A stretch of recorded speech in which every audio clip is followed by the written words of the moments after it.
Today we'll be getting into a WWE storyline that never quite made it onto WWE television, and that storyline involved Alexa Bliss versus Nia Jax.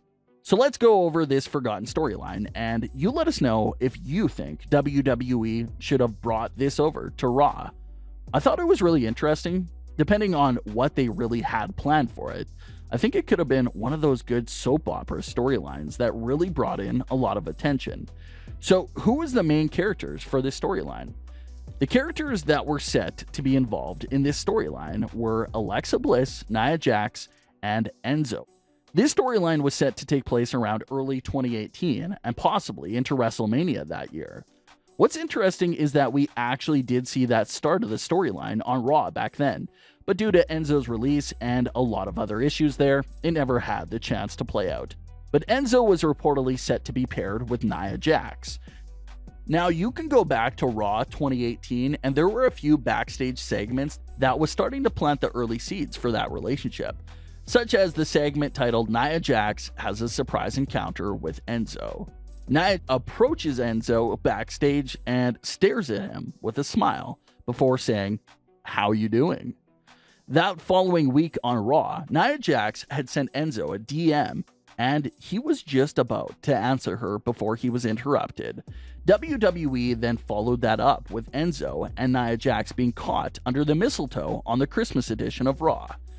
They were leaning in, but Alexa Bliss comes out of nowhere to talk about the Women's Royal Rumble and takes Nia Jax away. Then Enzo was admitted in the hospital, and Nia Jax left Alexa Bliss's side for that night, with Alexa even telling Nia it's either him or me.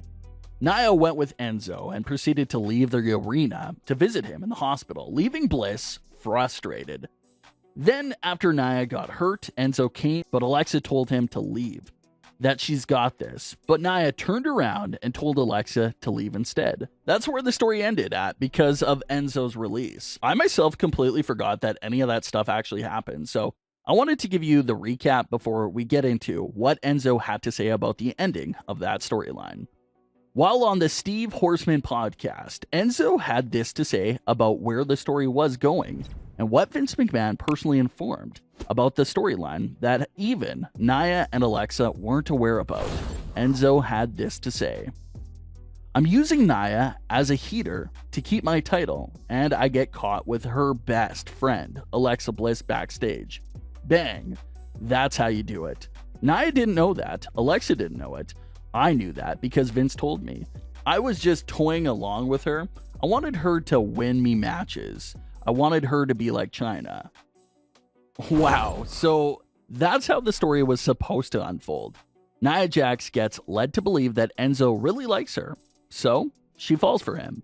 But in reality, Enzo was just using her as a bodyguard and to help with retaining the title.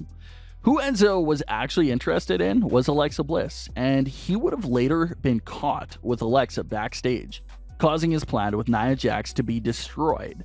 It would have led to Alexa Bliss versus Nia Jax at WrestleMania because of the Enzo situation. Obviously, this didn't happen, but WWE did keep some of the same ideas.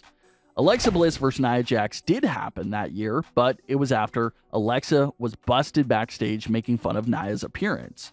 So WWE still used the Alexa versus Nia match, and they also used the same idea of Alexa being caught backstage doing something that ruined her friendship with Nia Jax. But now that you know both sides to the storyline, you decide which one would have been better. Leave your comments, don't forget to subscribe with all notifications on, and leave a like if you enjoyed. Thanks for watching, guys.